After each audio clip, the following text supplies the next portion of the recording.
A volatile personality, anger issues with women, verbal abuse. It's not Graham Plattner, it's Troy Jackson. Jackson has a history of conflicts with women, bullying, even intimidation. Jackson's conduct was so bad, his fellow Democrats raised alarm bells about his temperament. Jackson is like Graham Plattner, but worse. Decades as a political insider, accused of mortgage fraud, unpaid taxes, and bankrolled by powerful lobbyists. That's the real Troy Jackson.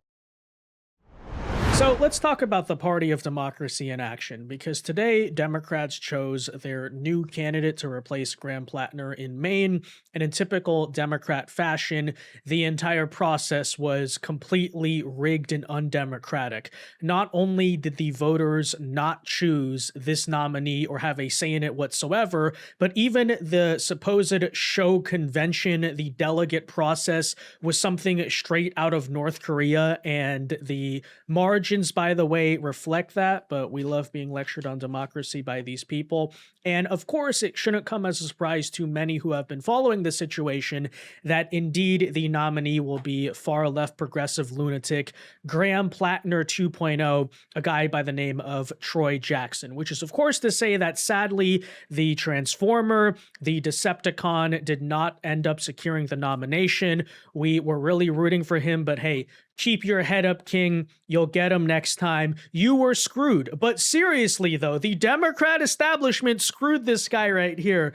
But still, regardless, I want to talk about what went down today, because it was not 100% a clean process. We do have some of the other prospective candidates in the race that are fuming publicly that, hey, this whole process was a complete facade. The delegate process was rigged. The Democrats basically said, we're going to democratically have this process to where the delegates are going to choose, and then they handpick all the delegates, and literally, I kid you not, we end up here with the final vote margin of 99% to 1%. In favor of Troy Jackson. The whole thing is a complete joke. Of course, he is a guy with many scandals of his own that are already being talked about, so this is a big mess in many regards, but let's talk today about the replacement process for Graham Plattner 2.0 on all fronts. First, though, do us a favor. If you enjoy our content, make sure you hit that like button down below. Subscribe to the channel if you are new. That is the best way to support our work, and it also ensures that you can stay up to date with all of the latest news and coverage.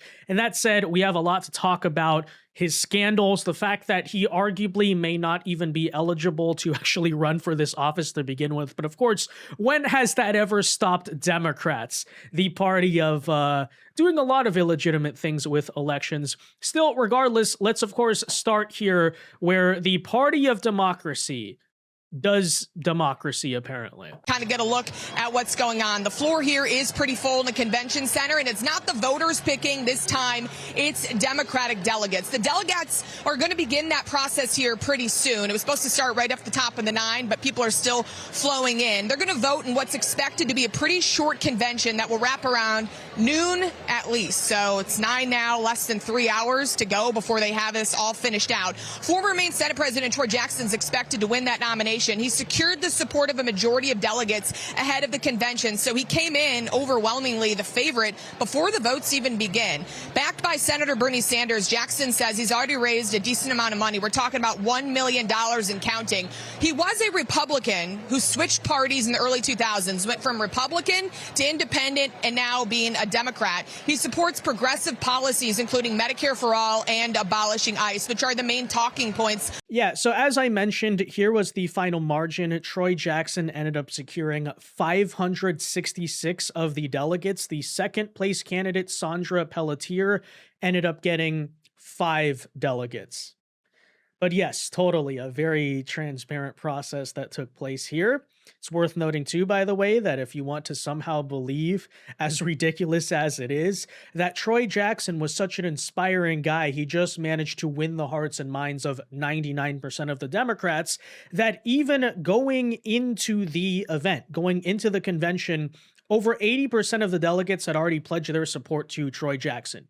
So make no mistake about it. You may be asking, wait, so where are these delegates coming from? Who are they? Yeah, that's the entire point. The Democrat Party leaders basically look and say, hey, we want this person to be the candidate. We're going to override our own voters, by the way, who indeed nominated Plattner by massive margins. Okay, let's pick all the delegates that already support our guy. And by the way, so that was 80%. To the other 19%, they likely just pressured or coerced them likewise because they hadn't publicly stated who they were going to be supporting. And there you go. It is literally akin to, if you've ever seen the North Korean parliament or assembly, or whatever they call it there, right? And that whole thing where everyone's standing and clapping behind it, Kim Jong-un. This is the same exact thing. This is literally it. If you look at North Korean elections, for example, oftentimes Kim doesn't win 100% of the vote. They create that little 0.07 to 1% of dissenters to make it look like a real election. That's what this entire thing is. Those 5 votes are just designed to say, oh, we have a democracy here. Yes, Chairman Kim, everybody stand up and clap. It's ridiculous. It's the craziest thing we have ever seen. And this is, of course, considering the fact that we do remember the Kamala switcheroo situation and how ridiculous that was. But in total fairness to Kamala, at least she kind of campaigned for a month before the convention. And by the way, at least Biden had his own delegates already going in because, that's how the presidential primary works. Whereas this, completely ridiculous. And by the way, I think he actually secured the Democrat nomination. Troy Jackson, this guy who's not even campaigned.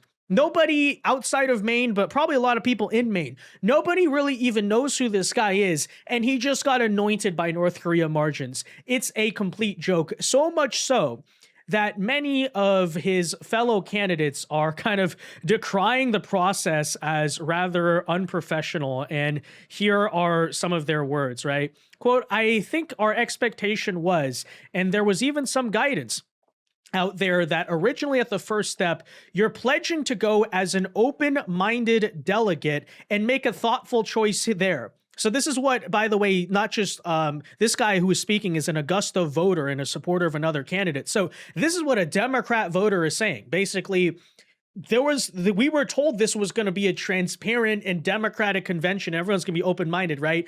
Already going in, 80% of the delegates end up already pledging their support. And then, he states here in quote, and then it kind of shifted. At some point, there was this kind of locked-in commitment, which makes sense that the campaigns would have wanted to know that we're sending, the folks. But there was a fair amount of confusion about that. So yeah, in other words, what is this guy saying? Literally, the DNC and the Maine Democrat Party just straight up lied.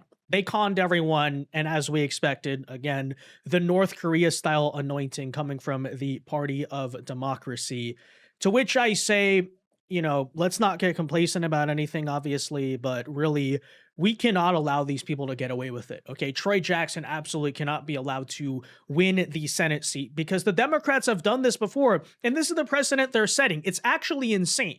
Because, by the way, if Republicans try to do this on the flip side, not only would it be decried, condemned, all of those things, but let's be honest, Democrats would probably sue to stop it in the courts, and a lot more, right? Because it is already sort of legally questionable, and we'll talk about all of that in a second. But on top of that, really, you had a primary because your party leaders decided they didn't like the candidate. Oh, already we're going to just freaking replace him? Utterly a ridiculous thing to witness. But nonetheless, here was Troy Jackson, who, of course, did not receive a single vote from the actual people of Maine, trying to rally the crowd over in Bangor.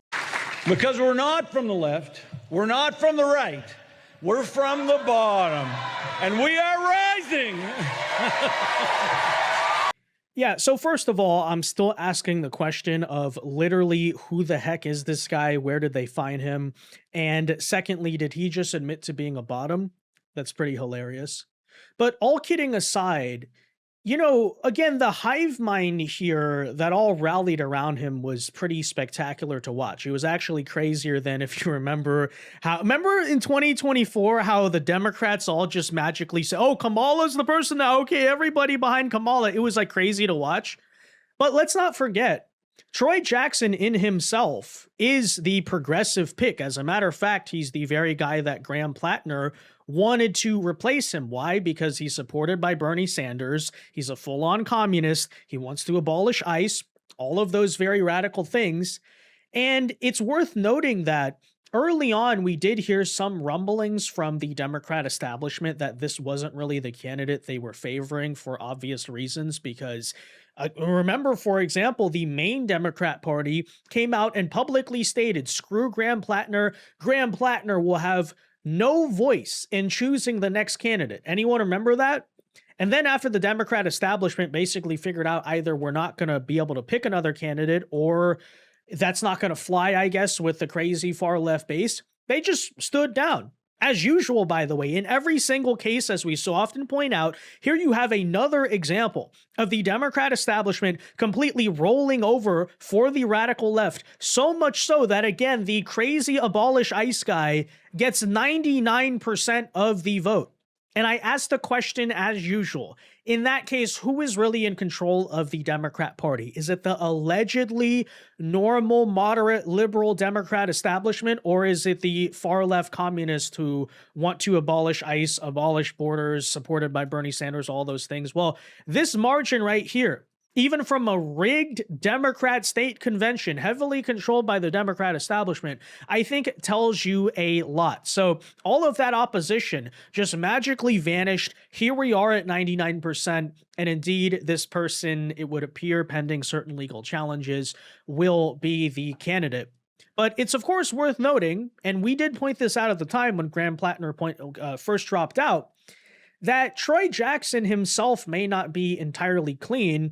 And if the Democrats hired, let's say, the same opposition research firm that they did to vet Graham Plattner, you know, we famously know the Democrats are clearly not great at this vetting process, they may be in big trouble. Because while, of course, Graham Plattner has all of the stuff regarding sexual assault and the Nazi tattoo and the Reddit posts and whatnot, this person, likewise, is an accused mortgage fraudster, seems to be a common thread in the Democrat Party, and also allegedly threw a bottle at a woman. So this guy's record, keep in mind, around women, around financials, just his, in general, shady past, not all that clean.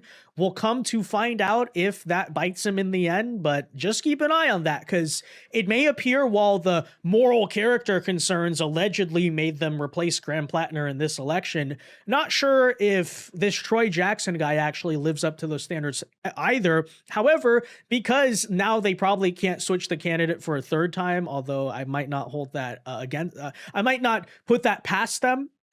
Very likely, big prediction here, watch. Liberal media is going to go largely silent. They're not going to dig into these things. The Democrats are going to rally, again, 99% of their support, North Korea-style support, behind Troy Jackson. You're not going to hear any mainline liberal establishment figures coming out and saying, hey, wait, maybe this is too far. You know why? Because it's a general election season now, and at the end of the day, for these people, if it means putting communists into power in order to stop Trump for the Republicans or something, that's exactly what they're going to do. So you may have temporarily, for example, seen Graham Plattner's total implosion as a good moment for America where, hey, the far left lost at something, even within the Democrat Party, someone got taken down.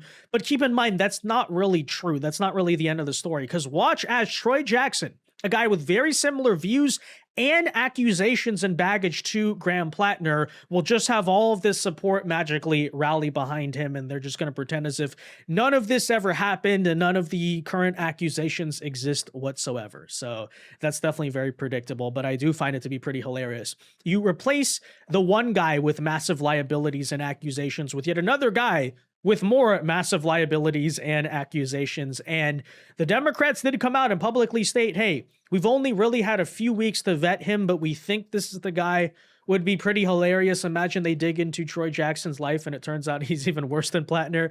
Not putting it out of the realm of possibility. But anyways, that said, I think there are some questions. What are the Republicans going to do about it? Well, Susan Collins is already now on attack mode, basically linking this guy to Bernie Sanders, calling him a radical leftist. That is, of course, true and an accurate attack. But likewise, apparently, and I'm very glad to see Republicans do this. We were calling for this for a very long time. Maybe it's almost a little bit too late at this point, but hey, better worth trying at least. I mean, we know how the courts go. We know how biased our judicial system is. But GOP Representative James White out of Maine is pointing out that Troy Jackson may not be legally eligible to be the nominee for Senate. And folks, why is that? Well, Maine in particular, besides the fact that they had the primary and you're just deciding to arbitrarily override it, that Maine now has a sore loser law that says a candidate that runs for one office and loses cannot run for another office in the same cycle. Which, by the way, very accurately describes the Democrats. I love that name, a sore loser law, because that's all these people are. They lost the primary to someone they didn't like, and they think they can just undemocratically override their own voters. Party of democracy, by the way. But the reason we bring that up is because Troy Jackson ran for governor of Maine and ended up losing that primary. And yes, like the sore loser that he is, the Democrats just randomly pick him and say, here's a North Korea-style convention, you go be the candidate. So after Graham Plattner dropped out, Maine Democrats nominated Troy Jackson, but there are questions as to whether he'll be legally eligible. Look, if I were to guess at the end of the day, he's going to get on the ballot because we know how judges are and we know that laws don't apply to Democrats. But let me say, do not make this easy on them whatsoever. What they're doing is inherently insane, undemocratic, and ridiculous, and they deserve to have maximum 100% spotlight put on this. And by the way, keep in mind, this is not a presidential nomination. This is actually worse than the Kamala thing, because at least at that you can make the excuse, oh, that's the DNC nominating someone. So the DNC is writing the rules, right? But state primaries are tied to the state itself, right? So you're talking about state law here and, who's going to go on that ballot and all those things. So there's more scrutiny, just to put it that way. There are more restrictions around, trying to rig, for example, a primary for a state seat rather than the presidential nomination, which has all these delegates and, things like that. And technically the delegates can switch their vote. All of that stuff doesn't exist in statewide primaries. So do not make it easy, and at the very least, put maximum attention on this as possible. We obviously need to attack Troy Jackson on the substance, but for now, especially in the summer, I don't want people to lose sight of the fact. This whole thing is a sham. He's a fake candidate, and, the Democrats deserve to be... they deserve to have their lives made difficult for this absolute charade and ridiculous stunt that they're pulling. But anyways, guys, there you have it. That said, let me know your thoughts on this in the comment section down below. Be sure to leave a like on this video, subscribe to the channel if you are new, and until next time, God bless and peace.